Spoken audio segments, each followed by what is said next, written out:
Everyone, कैसे हैं आप सब लोग? यकीनन आप लोग सब खैरियत से होंगे और मैं हूं शगुफ्ता अली।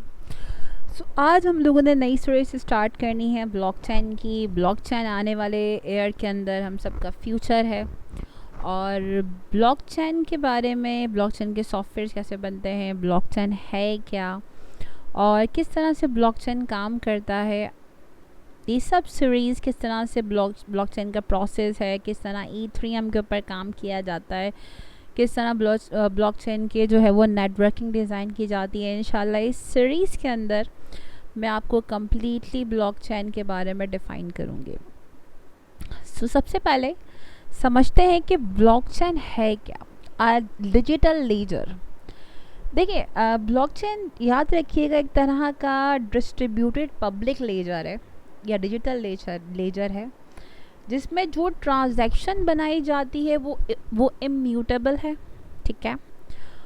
और क्रिप्टोग्राफी जो है उस ट्रांजैक्शन को सिक्योर करती है और डिफरेंट नेटवर्क्स के अंदर रिकॉर्ड करने के बाद वो सब नेटवर्क्स को फॉरवर्ड करती है, ठीक है।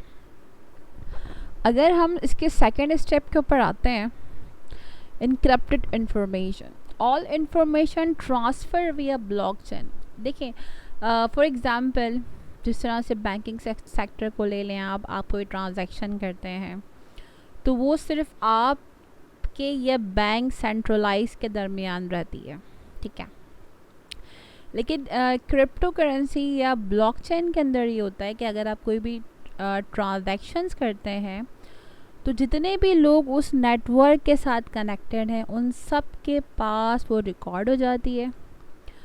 कोई भी ट्रांजैक्शन बनेगी, कोई भी लेजर क्रिएट होगा, ऑटोमेटिकली वो ओवरऑल चेन के साथ कनेक्ट हो जाएगा और इम्यूटेबल होगा। मतलब आप उस ट्रांजैक्शन को क्रिएट तो कर सकते हैं, आप उस ट्रांजैक्शन को ना डिलीट कर सकते हैं, ना उस ट्रांजैक्शन को आप अपडेट कर सकते हैं और ना ही उस ट्रांजैक्शन को आप एडिट कर सकते हैं, ठीक है। इसी तरीके से अगर हम थर्ड पर आते हैं, इसके पॉइंट नंबर 3 के ऊपर, peer to peer lets you interact or send transaction with the peer without an intermediary। Intermediary का कहने का मतलब है यहाँ पर कोई सेंट्रलाइज बॉडी नहीं होती, ठीक है। मिडल मैन कम्प्लीटली या सेंट्रलाइज मैन कम्प्लीटली ब्लॉकचेन से रिमूव है। लाइक एक क्लाइंट है या एक कस्टमर है, उसने ट्रांजैक्शन की using a blockchain networking. Transaction करने के बाद वो ट्रांजैक्शन डायरेक्टली ब्लॉकचेन के थ्रू सारे नेटवर्क को दिखेगी, ठीक है। इसीलिए इस सिस्टम को कह सकते हैं कि हैक करना इज़ क्वाइट डिफ़िकल्ट, चेंजेस करना इज़ क्वाइट डिफ़िकल्ट। क्योंकि देखिए अगर आप एक बैंक में ट्रांजैक्शन करते हैं तो ये सिर्फ या तो कस्टमर को पता होगा या बैंक को पता होगा। ओवरऑल जितने भी कस्टमर्स हैं उनके पास ऐसी कोई इन्फॉर्मेशन नहीं जाती। लेकिन यहाँ पर ब्लॉकचेन के अंदर कोई भी ट्रांजैक्शन होती है, बिल्कुल वो जितने भी लोग उस ब्लॉकचेन नेटवर्किंग के साथ कनेक्ट होते हैं उन सब के पास वो इन्फॉर्मेशन जाती है और कोई भी चीज़ हिडन नहीं होती किसी से भी। इसी तरीके से हम पॉइंट नंबर 4 को देखते हैं। इसके पॉइंट नंबर 4 कह रहा है data sharing. Like the blockchain can be used for more than the transfer of currency. It can also be used to share contract, record and any other type of data. Same like that.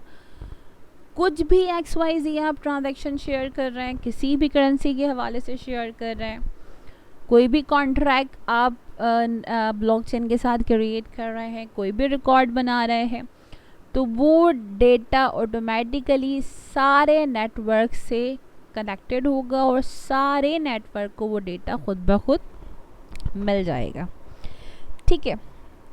So network पे हम लोग normally networking को nodes भी कहते हैं। कोई centralise entity नहीं होती जिस तरह से मैंने आपको अभी बताया, और जो भी ट्रांजैक्शन या लेजर किया जाएगा, वो ट्रांजैक्शन जो है वो सिक्योर करेगा क्रिप्टोग्राफी के थ्रू। ठीक है, क्रिप्टोग्राफी, ईथरियम, ये सब इंशाल्लाह हम लोग नेक्स्ट लेक्चर्स में कवर करेंगे साथ साथ। सो कनेक्ट रहिएगा मेरे साथ ताकि आप सारे लेक्चर्स को देख सकें। इसी तरीके से फिफ्थ ऑप्शन हमारा कह रहा है डिसेंट्रलाइजेशन। डिसेंट्रलाइजेशन यहाँ पे क्लियरली लिखा हुआ है, so there is not need for the central certifying authority. Blockchain decentralised है, किसी भी एक चीज़ के पास अथॉरिटी नहीं है इस चीज़ की कि वो उस चीज़ को सिक्योर कर सके, ब्लॉक कर सके या हैक कर सके। सारे कस्टमर्स के पास अथॉरिटी होती है, इसलिए यहाँ पर सेंट्रलाइज बॉडी या मिडल मैन है ही नहीं, उसको हटा दिया गया। ट्रांजैक्शन ओवरऑल जितने भी लोग कनेक्टेड हैं, जितने भी कस्टमर्स कनेक्टेड हैं उस नेटवर्किंग या उस नोड्स के साथ, उन सबको इन्फॉर्मेशन जाएगी। जो भी ट्रांजैक्शन अमिट होगी, अमिट तो वैसे होती नहीं है, अगर हैकिंग या ब्लॉकिंग के थ्रू भी की जाए तो भी आप एक कस्टमर को ब्लॉक कर सकते हैं, हैक कर सकते हैं उसके ये रिकॉर्ड को, आप सेकंड को कर सकते हैं, थर्ड को, पर ओवरऑल उस ब्लॉकचेन के साथ जितने भी लोग या जितने भी कस्टमर कनेक्टेड हैं, आप सबको एक साथ ब्लॉक नहीं कर सकते। तो यहाँ ये होता है कि अगर कहीं पर भी कोई भी थ्रेड आ रहा होता है ब्लॉकचेन नेटवर्किंग के अंदर, तो ओवरऑल कस्टमर उसको वेरीफाई कर सकते हैं, क्योंकि वो अपने डेटा से उसको मैच करके देख सकते हैं। ठीक है, थ्रेड्स बता सकते हैं। क्यों? क्योंकि मैंने कहा एक पर्सन ने रिकॉर्ड किया, ओवरऑल डेटा जो है वो सारे ब्लॉकचेन के नेटवर्किंग कस्टमर्स के पास सिमिलर वे के अंदर शेयर हो जाएगा और वो अपने पास उसको रिकॉर्ड भी कर सकते हैं। तो ये ब्लॉकचेन है और they are the future of every country. So मैं आप सबको यही कहूँगी कि अगर आपको नहीं पता व्हाट इज़ द ब्लॉकचेन, अगर आप इसको नहीं जानते और आने वाले वक्तों में आप वक्त के साथ नहीं चले, तो आई होप आप काफ़ी पीछे रह सकते हैं। सो लेक्चर्स को मेरे कम्प्लीटली देखिएगा और वीडियो को लाइक करना, चैनल को सब्सक्राइब करना मत भूलिएगा, और बेल आइकन को प्रेस करने से आपको ये बेनिफिट होगा कि मेरी upcoming related to blockchain video आपको शेयर हो जाएगी और आप उसके ज़रिए ब्लॉकचेन इंडस्ट्री के अंदर अर्निंग कर सकते हैं।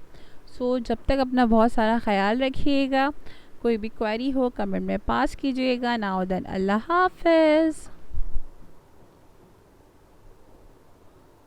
I know you told your friend you're not okay, and tell me what